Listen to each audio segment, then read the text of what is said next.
শুভেচ্ছা দেশ জনপদ লাইভে, সঙ্গে রয়েছে আমি তানজিয়া জুথি। তৃতীয় দিনের মতো সুন্দরবনে জ্বলছে আগুন। ফায়ার সার্ভিস ও বন বিভাগ জানিয়েছে এখন আর আগুন ছড়িয়ে পড়ার আশঙ্কা নেই, তবে পুরোপুরি নেভাতে আরো সময় লাগবে। সুন্দরবনের আমলবনিয়া এলাকা থেকে বিস্তারিত জানাচ্ছেন এস সোহান। তৃতীয় দিনের মতো পুড়ছে সুন্দরবনের আমরবুনিয়া এলাকা। এখনো বিভিন্ন জায়গা থেকে ধাউ ধাউ করে জ্বলে উঠছে আগুন। শনিবার বিকেলে আগুনের খবর পাওয়ার পর থেকে কিন্তু বন বিভাগ, ফায়ার সার্ভিস, পুলিশ প্রশাসন সহ বিভিন্ন দপ্তর ও স্থানীয়রা আগুন নেভানোর চেষ্টা করেছে। আর রবিবার থেকে পুরোদমে এখানে আগুন নির্বাপনের কাজ শুরু করে ফায়ার সার্ভিস, নৌবাহিনী ও কোস্টগার্ড।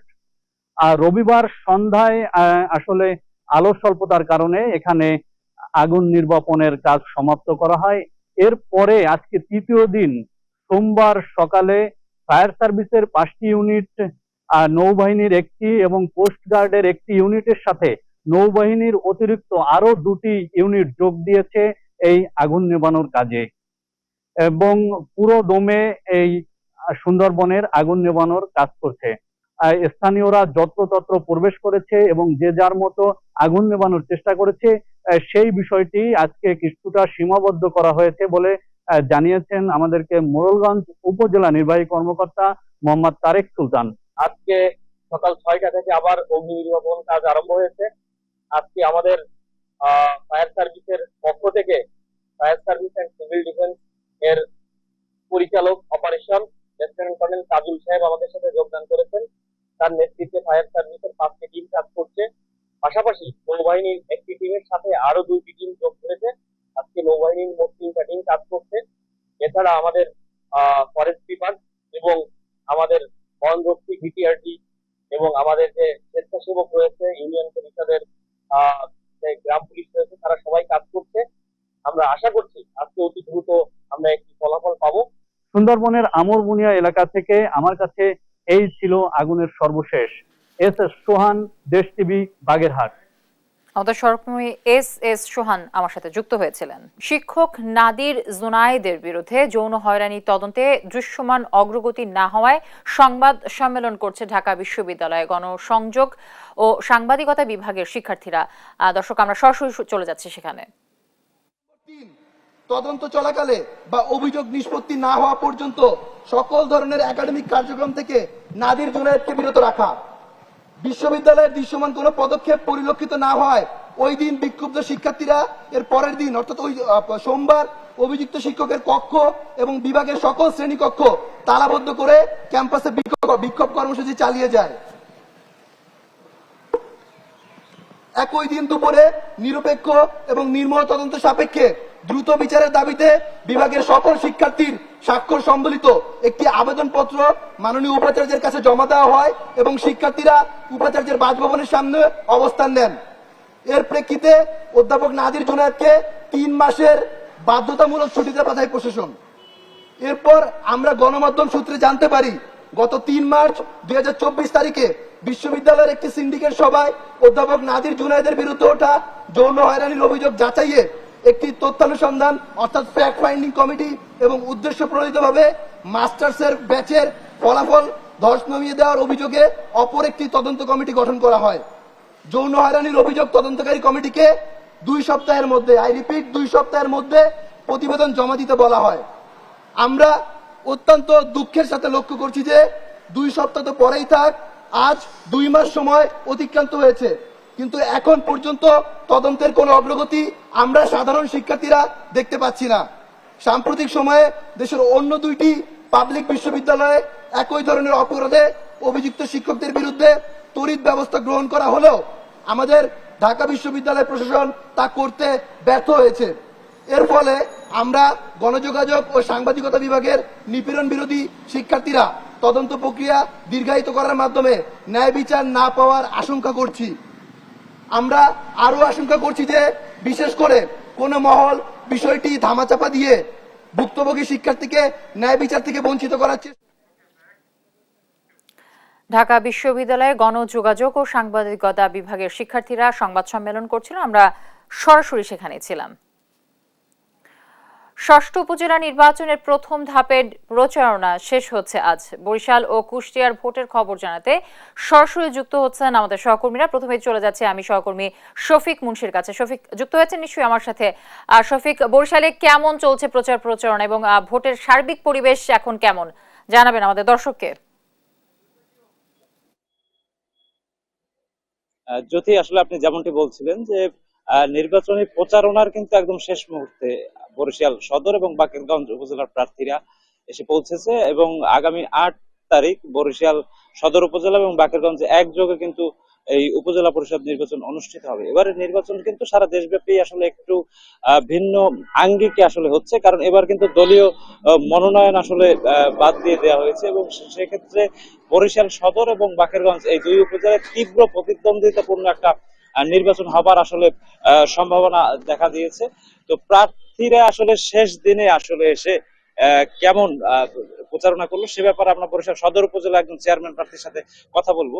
যে আমরা সরাসরি যুক্ত আছি, আপনি বলবেন এই নির্বাচনী প্রচারণা করতে গিয়ে আসলে কোনো বাধার সম্মুখীন হয়েছিলেন কিনা এবং সার্বিক পরিস্থিতি আসলে কেমন?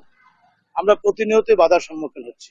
আমাদের যারা প্রতিনিধি প্রার্থীরা আছেন, বিশেষ করে বরিশাল সিটি কর্পোরেশনের যারা কাউন্সিলররা আছেন, তারা বিভিন্ন জায়গায় গিয়ে আমাদের নেতাকর্মীদের হুমকি ধমকি দিচ্ছে। তারা বিভিন্ন ইউনিয়নে সেই গ্রামের যারা সাধারণ মানুষ তাদের এখানে বড় বড় মোটরসাইকেলের তারা মহড়া দিচ্ছেন। তারা আমাদের যারা মানে নেতারা আছেন, বিশেষ করে যারা ওই এলাকার প্রতিনিধিত্ব করেন, তাদেরকে হুমকি ধামকি দিচ্ছে। আমরা প্রশাসনের কথা আশ্বস্ত, আমরা এখনো বিশ্বাস করি ফ্রি অ্যান্ড ফেয়ার ইলেকশন হবে। নির্বাচন কমিশনার, পুলিশ কমিশনার, জেলা প্রশাসন আমাদেরকে মেসেজ দিচ্ছে যে আপনারা আশ্বস্ত থাকুন, ফ্রি অ্যান্ড ফেয়ার। আমরা আশ্বস্ত তাদের কথায়, কিন্তু এই মানুষের উপস্থিতি, মানুষ সরকার যেটি চেয়েছিলেন যে ভোটার উপস্থিতি, জনগণ ভোট দিতে আসবে, আমার মনে হয় বরিশাল সদরে ভোটার উপস্থিতি সে আগের মতো হবে না। কারণ বিগত 2-3 দিনে সিটি কর্পোরেশনের বিশেষ করে যারা কাউন্সিলর আছেন তাদের সদর উপজেলায় কি কাজ বলেন? তারা যে হুমকি দাম করছে, বরিশাল বিশ্ববিদ্যালয়ের যে ছাত্রদেরকে আছে তাদেরকে ব্যবহার করছে। কিছু সন্ত্রাসী ছাত্ররা আছে, যারা ছাত্র তো নাই, তাদেরকে একটি গ্রুপ তৈরি করেছে, তারা ফেসবুকে স্ট্যাটাস দিচ্ছেন যে তারা হামলা করবে, মামলা করবে। ওই এলাকার যারা নেতা কর্মীরা আছে বিশ্ববিদ্যালয় এলাকা, তাদেরকে হুমকি দিচ্ছে, বরিশাল থেকে সরে যেতে বলছে। তা আমরা কিভাবে আশ্বস্ত হবো বলেন? আমি প্রশাসন করবো। এত কিছুর পর আসলে জয়ের ব্যাপারে আপনি কতটুকু আশা? আমি ইনশাল্লাহ আশাবাদী। আমাদের এই জনপ্রিয়তা দেখে, মানুষের ঢল দেখে তারা আসলে জ্যোতি, যেমনটা আসলে দেখছিলেন যে প্রচারণার শেষ দিনে এসেও কিন্তু আসলে প্রার্থী যারা আছে তারা আসলে একে অন্যের বিরুদ্ধে বিভিন্ন অভিযোগ আসলে সামনে আনলো। তো আমরা কুষ্টিয়া নির্বাচনের পরিস্থিতি সম্পর্কে জানতে সেখানে আমাদের সহকর্মী তিতাসের কাছে চলে যাবো। তিতাস,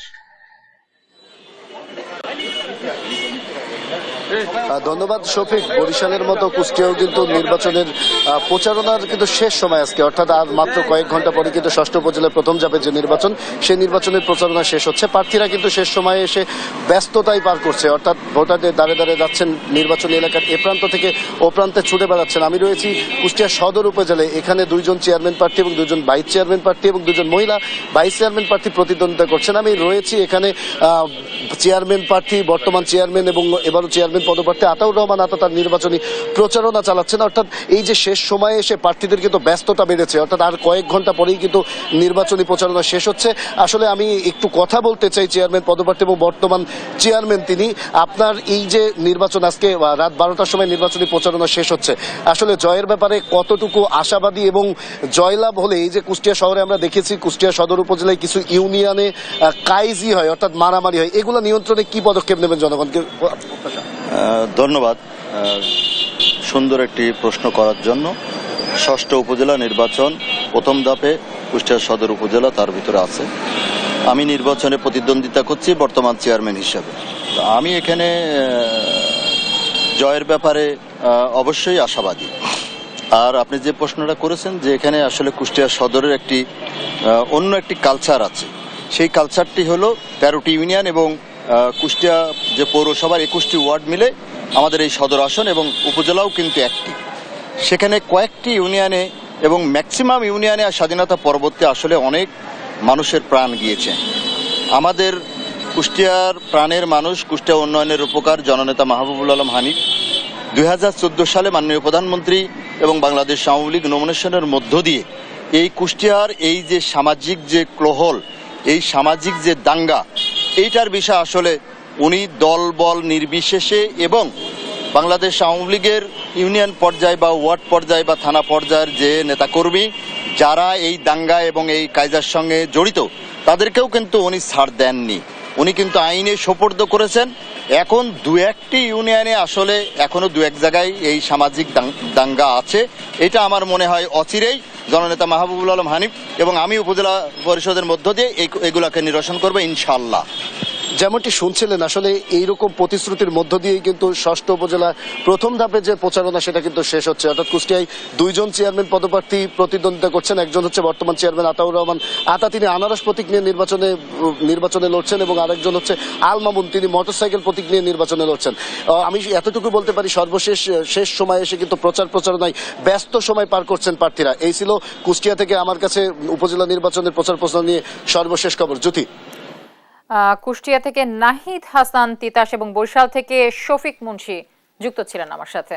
উপজেলা নির্বাচনের আরো খবরাখবর আমি জানাবো। নোয়াখালী, লক্ষ্মীপুর এবং গাজীপুর থেকে যুক্ত হচ্ছেন আমাদের সহকর্মীরা। প্রথমে চলে যাব মাওলা সুজন, তারপরে সাইফুল ইসলাম স্বপন এবং নজরুল ইসলামের সাথে পরবর্তীতে যুক্ত হব।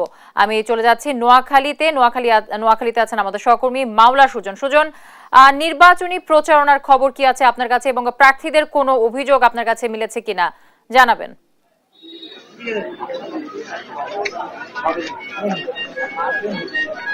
জ্যোতি, আপনি যেমনটি বলছিলেন নোয়াখালী উপজেলা পরিষদের নির্বাচন নিয়ে, আপনাকে জানিয়ে রাখতে যে প্রথম ধাপে যে উপজেলা পরিষদ নির্বাচন হতে যাচ্ছে আগামী 8 মে। তো এই 8 মে নির্বাচন নোয়াখালী সুবর্ণচর উপজেলা নির্বাচন অনুষ্ঠিত হবে। একই সাথে হাতিয়া উপজেলা নির্বাচন হওয়ার কথা ছিল, কিন্তু সেখানে চেয়ারম্যান সহ 2 জন ভাইস চেয়ারম্যান 3 জনে বিনা প্রতিদ্বন্দ্বিতা নির্বাচিত হয়, সেখানে ভোট গ্রহণ অনুষ্ঠিত হবে না। সেক্ষেত্রে শুধু নোয়াখালী সুবর্ণচর উপজেলা নির্বাচন অনুষ্ঠিত হবে। তো এই উপজেলায় মোট ভোটার সংখ্যা হচ্ছে 2,20,188 জনের মধ্যে নারী ভোটার হচ্ছে 1,05,609 এবং পুরুষ ভোটার হচ্ছে 1,15,578 জন। তো এই ভোটাররা আগামী 8 মে 61টি কেন্দ্রে তাদের ভোটাধিকার প্রয়োগ করবেন। প্রচারণা বলতে যে আজকে নির্বাচন প্রচারণার শেষ দিন। তো সকাল থেকে যেটি উপজেলা চিত্র দেখা গিয়েছে যে প্রার্থীদের যারা কর্মী সমর্থকরা আছে তারা ভোটারদের দ্বারে যাচ্ছেন, ভোটারদের কাছে যাচ্ছেন, পছন্দের প্রতীক এবং পছন্দের প্রার্থীর পক্ষে তারা ভোট প্রার্থনা করছেন। তো তেমনই একজন ভোটারের সাথে আমি এখন দাঁড়িয়ে আছি নোয়াখালী সুবর্ণচর উপজেলা প্রত্যন্ত একটি অঞ্চল চরবাটা ইউনিয়নের খাসিয়াট বাজার নামে একটি স্থানে দাঁড়িয়ে আছি। তো আমার পিছনে কিছু সাধারণ ভোটার রয়েছে, আমি এখন একজন সাধারণ ভোটারের সাথে কথা বলবো। আমি তার কাছে জানতে চাইবো যে আগামী 8 মে যে নির্বাচন, এই নির্বাচনে আপনি কেমন প্রার্থীকে পছন্দ করবেন এবং কেমন প্রার্থীকে আপনি ভোট দিতে চান। আসসালামু আলাইকুম। আমি প্রার্থী বলতে আমাদের এখানে তো সুস্থ নির্বাচন হবে ইনশাআল্লাহ। আমরা সুস্থভাবে ভোট দিব, আমাদের পছন্দ মতো একজন প্রার্থীকে আমরা ভোট দিব, বুঝছেন। আর দ্বিতীয় কথা হচ্ছে সহযোগ্য যারা আমাদের এলাকাতে কাজ করে, ভালোভাবে উন্নয়ন করে, তাদেরকে ভোট দিব আমরা। ধন্যবাদ আপনাকে। তিনি যেমনটি বলছেন যে আগামী 8 মে নির্বাচনে তিনি তাদের এলাকাতে যিনি উন্নয়নের কাজ করবেন, যিনি সুখে দুঃখে পাশে থাকবেন, তাকে তারা যোগ্য মনে করে ভোট দিবেন। আপনাকে আরেকটি তথ্য জানিয়ে রাখতে চাই, যেখানে চেয়ারম্যান পদে প্রার্থী হয়েছেন জেলা আওয়ামী লীগের সভাপতি প্রবীণ রাজনীতিবিদ অধ্যক্ষ খায়রুল আনাম সেলিম, এবং তার বিপরীতে প্রার্থী হয়েছেন অপেক্ষাকৃত তরুণ ও নবীন প্রার্থী নোয়াখালী 4 আসনের সংসদ সদস্য একরামুল করিম চৌধুরী ছেলে আতা ইশরাক শাবাব চৌধুরী। তো যে আগামী আরেকটি তথ্য আপনাকে জানিয়ে রাখতে চাই, গতকাল রাতে যা নির্বাচন কমিশনের এক আদেশে চর্যাপদ থানার যে ওসি রয়েছেন রফিকুল ইসলাম, তাকে প্রত্যাহার করে জেলা পুলিশ লাইনে ক্রস করে এই থানার দায়িত্ব দেওয়া হচ্ছে। অর্থাৎ চর্যাপদ থানার দায়িত্বে এসেছেন জেলার আরেকটি বিচ্ছিন্ন জেলা ভাষাঞ্চল থানার ওসি কাউসার আলম ভূঁইয়াকে চর্যাপদ থানার দায়িত্ব দেওয়া হয়েছে। এ হচ্ছে নোয়াখালী থেকে আমার কাছে সর্বশেষ। জ্যোতি। সুজন, থাকুন আপনি আমার সাথে। এবার যাব লক্ষ্মীপুরে আছেন আমাদের আরেক সহকর্মী সাইফুল ইসলাম স্বপন। প্রচারণায় কোন বিষয়গুলো আসলে প্রাধান্য পাচ্ছে, কি তথ্য আছে আপনার কাছে?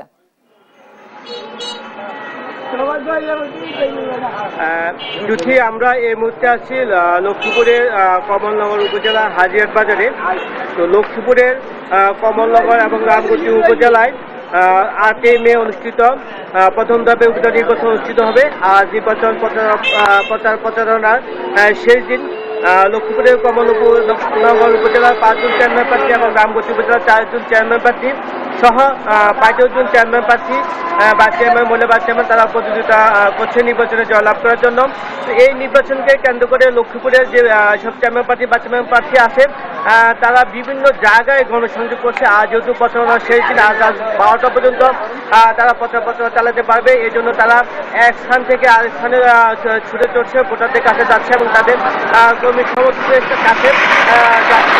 লক্ষ্মীপুরে উপজেলা 8 মে অনুষ্ঠিত উপজেলা নির্বাচন নিয়ে লক্ষ্মীপুরের জেলা প্রশাসন কয়েকদিন পূর্বে প্রার্থীদের নিয়ে আইন শৃঙ্খলায় মিটিং করেছে এবং তিনি লক্ষ্মীপুরের জেলা প্রশাসক ও পুলিশ সুপার তারা জানিয়ে দিয়েছেন যে 8 মে অনুষ্ঠিত দুটি উপজেলা নির্বাচন অবাধ ও সুষ্ঠু নিরপেক্ষ হবে।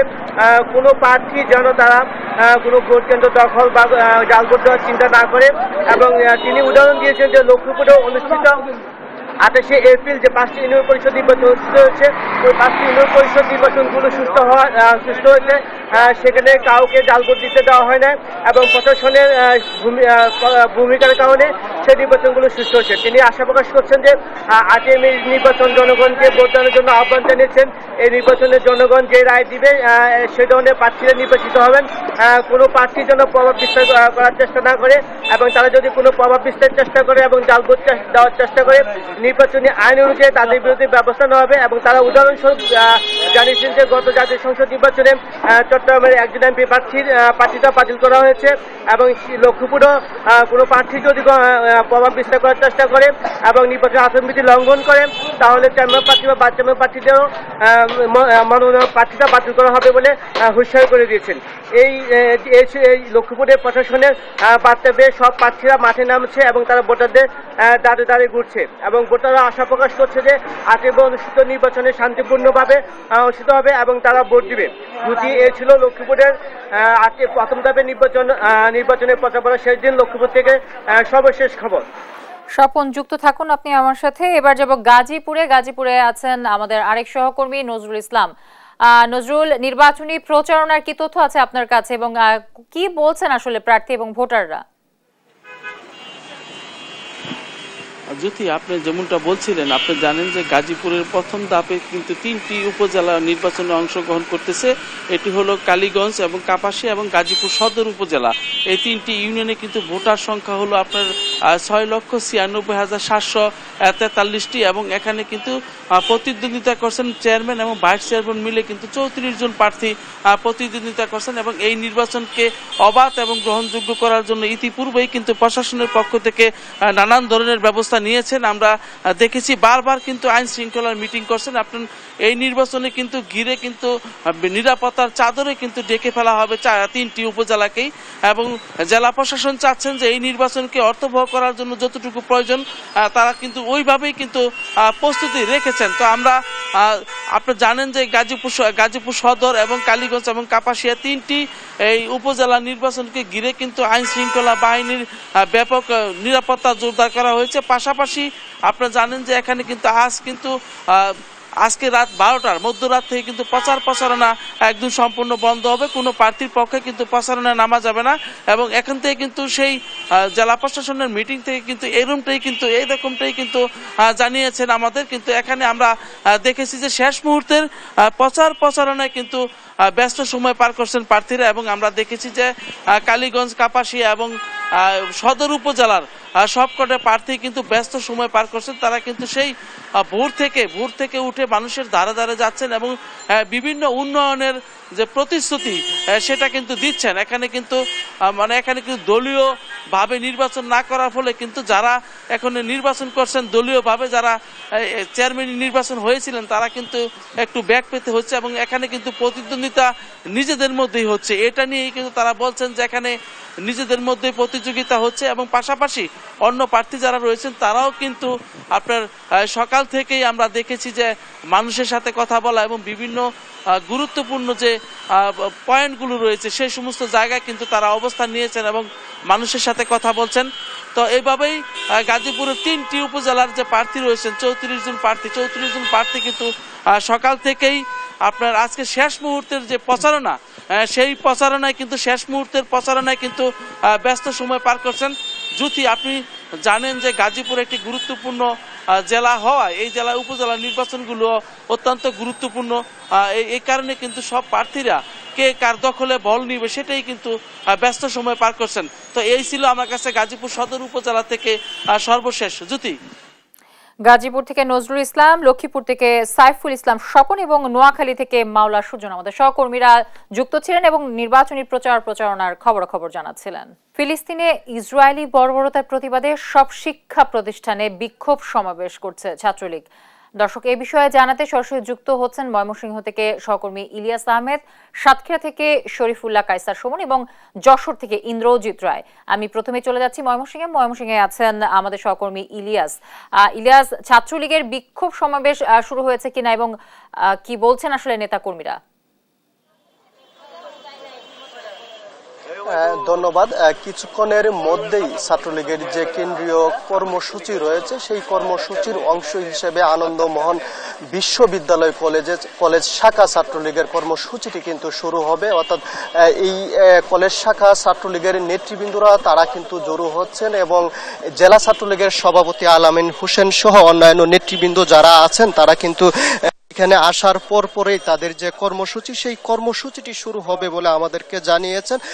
অর্থাৎ ইসরায়েলের আগ্রাসনের প্রতিবাদে এবং ফিলিস্তিনিকে স্বাধীন রাষ্ট্র হিসেবে স্বীকৃতির দাবিতে কিন্তু এই কেন্দ্রীয় কর্মসূচির অংশ হিসেবে ছাত্রলীগ নেতৃবৃন্দরা কিন্তু আজকে সারা দেশের ন্যায় ময়মনসিংহের বিভিন্ন ইউনিটের ছাত্ররা কিন্তু তারা ঐক্যবদ্ধ হয়েছে এবং তারা তাদের আন্দোলনে কিন্তু কলেজের ক্যাম্পাসগুলো মুখরিত করে তুলেছেন এবং তারা বলছেন যে ফিলিস্তিনিকে স্বাধীন রাষ্ট্র হিসেবে স্বীকৃতি দিতে হবে, এটা তাদের জোর দাবি। এবং যুক্তরাষ্ট্রে যে সাধারণ ছাত্রদের বহিষ্কার এবং ছাত্রদের উপর যে বর্বরিত হামলা অর্থাৎ ইসরায়েলের আগ্রাসনের প্রতিবাদ করায় তাদের উপর যে হামলা হয়েছে সেই হামলার প্রতিবাদও কিন্তু তারা জানাচ্ছেন এবং এখানকার ছাত্রলীগ নেতৃবৃন্দরা বলছেন যে তারা কিন্তু চাচ্ছেন যে ইসরায়েলের যে আগ্রাসন সেই আগ্রাসন যেন অচিরেই বন্ধ হয় এবং ফিলিস্তিনিকে যেন স্বাধীন রাষ্ট্র হিসেবে স্বীকৃতি দেওয়া হয় সেই দাবি কিন্তু তারা বলছিলেন। আমরা যদি একটু কথা বলতে চাই, আনন্দমোহন কলেজ শাখা ছাত্রলীগের আহ্বায়ক রয়েছেন শেখ সজল, আমি একটু জানতে চাই আপনাদের কর্মসূচি কখন শুরু হবে, আপনাদের কর্মসূচির মধ্যে কি কি রয়েছে? ইতিমধ্যেই আমাদের এই স্বাধীন ফিলিস্তিনি রাষ্ট্র প্রতিষ্ঠার জন্য সারা পৃথিবীর ন্যায় ছাত্রদের আন্দোলনের প্রতি সংহতি জানিয়ে আমাদের যে অনুষ্ঠান, এই অনুষ্ঠানের অংশবিশেষ হিসেবে ইতিমধ্যেই সকাল 11টায় আমরা আমাদের স্বাধীন সার্বভৌম বাংলাদেশে যে লাল সবুজের পতাকা আছে সেই পতাকার পাশাপাশি আমরা ফিলিস্তিনের পতাকা উত্তোলন করে দিয়েছি এবং কি এটি সারা বাংলাদেশের সকল শিক্ষা প্রতিষ্ঠানে হয়ে গিয়েছে। তারপর এখন আমরা ময়মনসিংহ জেলা ছাত্রলীগের নেতৃত্বে আমাদের এই শিক্ষা প্রতিষ্ঠান থেকে একটি পদযাত্রা নিয়ে আমরা ময়মনসিংহ রেলওয়ে কৃষ্ণচূড়া চত্বর পর্যন্ত সেখানে যাব এবং কি সেটির পরবর্তী সময়ে আমরা ওইখানে একটি ছাত্র সমাবেশ করব। ধন্যবাদ। যদি শুনছিলেন যে আসলে তাদের যে বিভিন্ন কর্মসূচি সেটি কিন্তু তারা কর্মসূচি করছেন, অর্থাৎ সকাল থেকে তাদের বিভিন্ন কর্মসূচি শুরু হয়ে গেছে।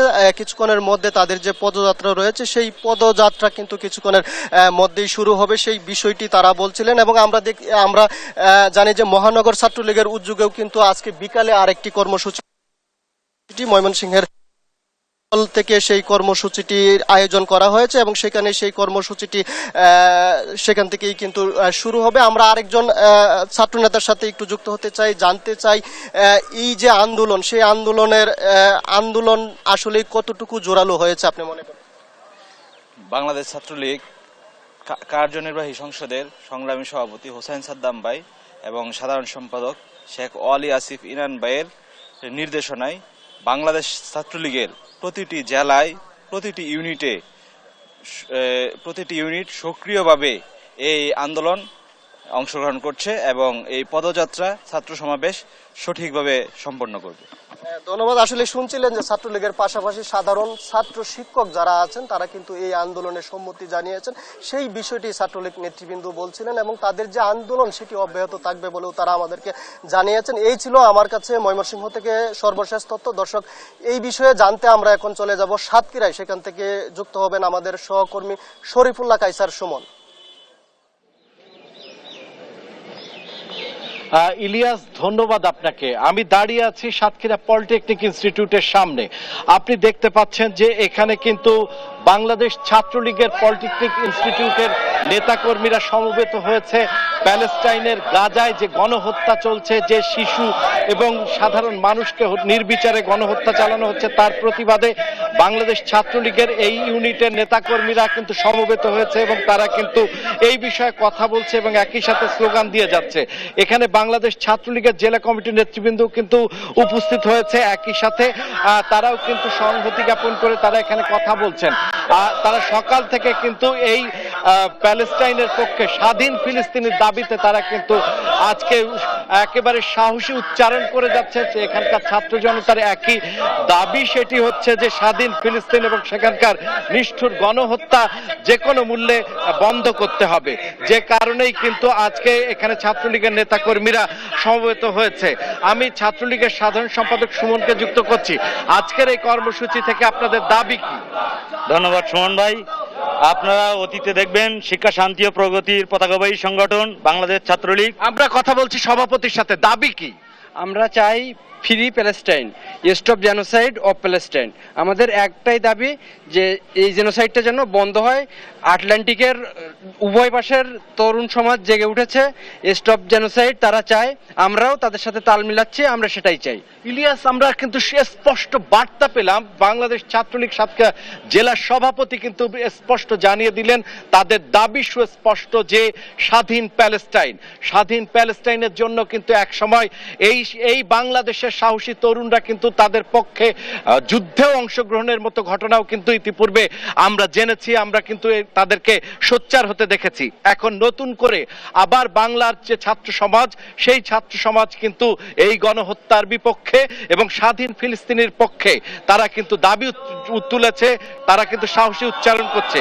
এখান থেকে কিন্তু ছাত্রলীগ তার কর্মসূচি নিয়ে যাবে পলিটেকনিক ইনস্টিটিউট থেকে, তাদের এই কর্মসূচি নিয়ে যাবে সিটি কলেজে এবং তারা প্রতিটি শিক্ষা প্রতিষ্ঠানে কিন্তু এই কর্মসূচি করবে বলে আমাদেরকে জানিয়েছে। ইলিয়াস, আপনাকে বলে রাখা দরকার, এই কর্মসূচি থেকেই কিন্তু তারা একেবারে গ্রামে, নগরে, পাড়ায়, বন্দরে সব জায়গায় কিন্তু স্বাধীন প্যালেস্টাইনের উচ্চারণটি তুলে ধরতে চায়। দর্শক, আমরা আপনাদেরকে এখন ছাত্রলীগের এই কর্মসূচিকে আরো জানানোর জন্য যশোরে নিয়ে যাচ্ছি। সেখানে আমাদের সহকর্মী ইন্দ্রজিৎ জানাচ্ছেন সেখানকার চিত্র। ইন্দ্রজিৎ, আপনার যশোরের কর্মসূচি কি হচ্ছে এবং তাদের দাবি কি? ধন্যবাদ সুমন। আপনি যেমনটি বলছিলেন, আসলে শিক্ষা শান্তি প্রগতি যে ছাত্রলীগের স্লোগান, সেই শান্তি অর্থাৎ বিশ্ব শান্তি প্রতিষ্ঠার জন্যই ফিলিস্তিনের একটি স্বাধীন রাষ্ট্রের স্বীকৃতির দাবিতেই কিন্তু ছাত্রলীগের কেন্দ্রীয় যে কর্মসূচি ঘোষণা করা হয়েছে, সেই কেন্দ্রীয় কর্মসূচির অংশ হিসেবেই যশোর জেলা ছাত্রলীগ এবং যশোর সিটি কলেজ ছাত্রলীগের যৌথ উদ্যোগে অন্তত সিটি কলেজ ক্যাম্পাসে কিন্তু বাংলাদেশের যে জাতীয় পতাকার পাশাপাশি ফিলিস্তিনের যে পতাকা, সেটি উত্তোলন কর্মসূচি রাখা হয়েছে। একই সঙ্গে ছাত্র সমাবেশ এবং এই ছাত্রদের যে সমাবেশের মধ্য দিয়েই সারা বিশ্বের কাছে যে ছাত্রলীগের যে শান্তির বার্তা, সেটি পৌঁছে দেওয়ার লক্ষ্যে যে কর্মসূচি নেওয়া হয়েছে, তারই অংশ হিসেবে এখানে শিক্ষার্থীরা কিন্তু সমাবেত হচ্ছে। ছাত্রলীগের যে কর্মসূচি আর কিছুক্ষণ পরেই শুরু হবে। আমরা এখানকার যারা ছাত্রলীগের নেতাকর্মী আছে তাদের সঙ্গে আমরা কথা বলেছি। তারা বলছেন যে ছাত্রলীগ সবসময় এবং শিক্ষা শান্তি এবং প্রগতির সঙ্গে আছে এবং শান্তি প্রতিষ্ঠার জন্য কেন্দ্রীয় ছাত্রলীগ যে কর্মসূচি গ্রহণ করেছে, সেই কর্মসূচি সফল করার জন্য তাদের এই আজকের কর্মসূচি। আমরা যদি এখন একজন ছাত্রলীগ নেতার সঙ্গে কথা বলি যে আজকের যে কর্মসূচি, এই কর্মসূচির আসলে উদ্দেশ্যটা কি আর কি কি কর্মসূচি আছে? আসলে বাংলাদেশ ছাত্রলীগ সবসময় শিক্ষার্থীদের সহ সারা বাংলাদেশের ন্যায্য দাবি আদায় সবসময় মাঠে ছিল। ঠিক তেমনি ফিলিস্তিনের পক্ষে, ফিলিস্তিনের সাধারণ মানুষের পক্ষে, ফিলিস্তিনের আপনার স্বাধীনতার পক্ষে থেকে আজকে বাংলাদেশ ছাত্রলীগ ফিলিস্তিনের পক্ষ নিয়েছে। আমরা আজকে বাংলাদেশের জাতীয় পতাকা এবং ফিলিস্তিনের জাতীয় পতাকা উত্তোলনের মধ্য দিয়ে ফিলিস্তিনের সাপোর্ট বা ফিলিস্তিনের পক্ষে থাকছি। কারণ গণতন্ত্রের মানুষকন্যা জননেত্রী শেখ হাসিনা আমাদের ফিলিস্তিনের পক্ষে আছেন এবং আমরা ছাত্রলীগ বিশ্বাস করি বঙ্গবন্ধুর আদর্শকে, আমরা নেতা মানি জননেত্রী শেখ হাসিনাকে। এজন্য আমরা ফিলিস্তিনের পক্ষে সিটি কলেজ ছাত্রলীগ এবং যশোর জেলা ছাত্রলীগ ঐক্যবদ্ধভাবে আছি আর কি। আমরা একজন ছাত্রলীগ নেতার সঙ্গে কথা বলছিলাম। আমরা জেলা ছাত্রলীগের সভাপতি সালাউদ্দিন কবির পিয়াস, তার সঙ্গে কথা বলবো। আজকের যে কর্মসূচি, এটা আসলে উদ্দেশ্যটা কি আর কি কর্মসূচি থাকছে আপনাদের? বিসমিল্লাহির রহমানির রহিম। আপনারা জানেন, ইতিমধ্যে অবগত হয়েছেন যে বাংলাদেশ ছাত্রলীগের সংগ্রামী সভাপতি সাদ্দাম হোসেন বিপ্লবী সাধারণ সম্পাদক শেখ ওয়ালি আসিফ ইনান ভাইয়ের নির্দেশ মোতাবেক আমরা যশোর জেলা ছাত্রলীগের পক্ষ থেকে আজ ফিলিস্তিনের উপরে যে অত্যাচার, নির্যাতন, নিপীড়ন চলছে তারই প্রতিবাদ জানিয়ে আমরা প্রত্যেকটি ক্যাম্পাসে ফিলিস্তিনি পতাকা উত্তোলন করব এবং সেই সাথে আপনারা ইতিমধ্যেই অবগত আছেন যে ফিলিস্তিনিদের উপরে যে অমানবিক, অপৈশাচিক, অমানবীয় আগ্রাসন অত্যাচার, নির্যাতন, নিপীড়ন যুগের পর যুগ ধরে চলছে। তার ফলশ্রুতিতে আজ আমরা যশোর জেলা ছাত্রলীগের পক্ষ থেকে নিন্দা ও প্রতিবাদ ধন্যবাদ জানিয়ে জানাচ্ছি আপনাকে। আমরা একটু কথা বলবো জেলা ছাত্রলীগের সাধারণ সম্পাদক সঙ্গে। আমরা আজকের যে কর্মসূচি সেটি কি আসলে জেলা পর্যায়ে নাকি আরো কর্মসূচি অন্যান্য ইউনিটেও আপনার কর্মসূচি পালন না, করছেন? আজকে আমরা একই সাথে যশোর সহ মানে যশোরের প্রত্যেকটি শিক্ষা প্রতিষ্ঠান, আমাদের সাংগঠনিক ইউনিট যেখানে আছে প্রত্যেকটি উপজেলায়, হ্যাঁ, সব জায়গায় আর কি আজকে পতাকা উত্তোলনের প্রোগ্রাম আমরা করছি। এবং একই সাথে আমরা আজকের এই কর্মসূচির মধ্য দিয়ে বাংলাদেশ ছাত্রলীগ বাংলাদেশের স্বাধীনতার সময় যে নেতৃত্ব দিয়ে যে ভূমিকা পালন করেছে, সেই সাথে সারা বিশ্বের সকল অত্যাচার, নিপীড়নের বিপক্ষে বাংলাদেশ ছাত্রলীগের অবস্থানকে নিশ্চিত করার জন্য আমাদের কেন্দ্রীয় কর্মসূচির অংশ হিসেবে আজকে আমাদের যশোর জেলা ছাত্রলীগের ধন্যবাদ দুজনকেই। আসলে আমরা জেলা ছাত্রলীগের সভাপতি এবং সাধারণ সম্পাদকের সঙ্গে কথা বলছিলাম। তারা বলছেন যে ফিলিস্তিনের যে নাগরিকের প্রতি যে নৃশংস যে অত্যাচার চলছে সেটির প্রতিবাদ এবং স্বাধীন ফিলিস্তিনের রাষ্ট্র প্রতিষ্ঠার দাবিতে আজকের এই কর্মসূচি তারা গ্রহণ করেছেন। তো এই ছিল আমার কাছে যশোর থেকে সর্বশেষ জুথি। ময়মনসিংহ থেকে ইলিয়াস আহমেদ, সাতক্ষীরা থেকে শরীফুল্লাহ কায়সার সুমন এবং যশোর থেকে ইন্দ্রজিৎ রায় আমাদের সহকর্মীরা আমাদের সাথে যুক্ত ছিলেন। রোববার রাতের বৃষ্টিতে কমে এসেছে রাজধানীর তাপমাত্রা। সপ্তাহ জুড়ে বৃষ্টিপাতের পূর্বাভাস দিয়েছে আবহাওয়া অফিস। পরিস্থিতি জানাতে সরাসরি যুক্ত হচ্ছেন সহকর্মী সাবরিনা মজুমদার। সাবরিনা, নতুন কি পূর্বাভাস দিয়েছে আবহাওয়া অফিস? জ্যোতি, আপনি যেমনটি বলছিলেন যে কালকে থেকে কিন্তু তাপমাত্রা কমতে শুরু করেছে। আর আবহাওয়া অফিসের সাথে আবহাওয়াবিদের সাথে একটু আগে আমি কথা বলেছি। তিনি বলেছেন যে এক সপ্তাহ পর্যন্ত কোনো ধরনের তাপপ্রবাহ থাকবে না এবং তাপমাত্রা কিন্তু একদমই কম থাকবে। আর যেটি বলেছেন যে আজকে থেকে কিন্তু যে বৃষ্টিগুলো হবে সেটি কিন্তু ঝড় বৃষ্টি তো হবে, বজ্রবৃষ্টি সহ কালবৈশাখী ঝড় হওয়ারও শঙ্কা রয়েছে। তবে তিনি যেটি বলছেন যে এখন হচ্ছে বজ্রবৃষ্টি যেহেতু বেশি, সেহেতু বজ্রপাতে হচ্ছে সবাইকে সতর্ক থাকার পরামর্শ দিয়ে যাচ্ছেন এবং এই তাপমাত্রাটা যে কমেছে সেটি হচ্ছে 12 থেকে 13 তারিখ পর্যন্ত একদম চলমান থাকবে। এর পরের যে তাপমাত্রা ছেড়ে থাকবে সেটি হচ্ছে মে মাসের তুলনায় কম থাকবে, কিন্তু তখন কি আসলে বৃষ্টি হবে নাকি সেটি হচ্ছে তিনি বলছেন যে তখন হচ্ছে জানাতে পারবেন। তবে আজকে ঢাকা, বরিশাল, খুলনা, ময়মনসিংহ, সিলেটের বিভিন্ন বিভাগে আজকে বিক্ষিপ্তভাবে বৃষ্টিপাত হবে। তবে ঢাকাতে আজকে কম বৃষ্টিপাত হওয়ার সম্ভাবনা। আর রংপুর এবং রাজশাহীতে বৃষ্টিপাত একদমই হওয়ার সম্ভাবনা নাই বললেই চলে। তবে কালকে যেটি গড় বৃষ্টিপাত রেকর্ড করা হয়েছে ঢাকাতে সেটি হচ্ছে 36 মিলিমিটার এবং শ্রীমঙ্গলে হচ্ছে সব থেকে বেশি 124 মিলিমিটার।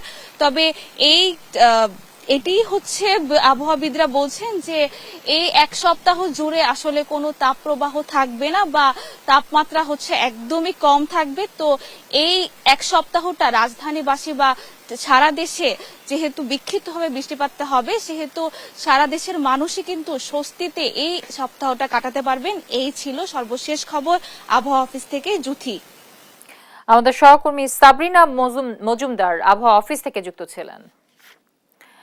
দর্শক, এই ছিল এখনকার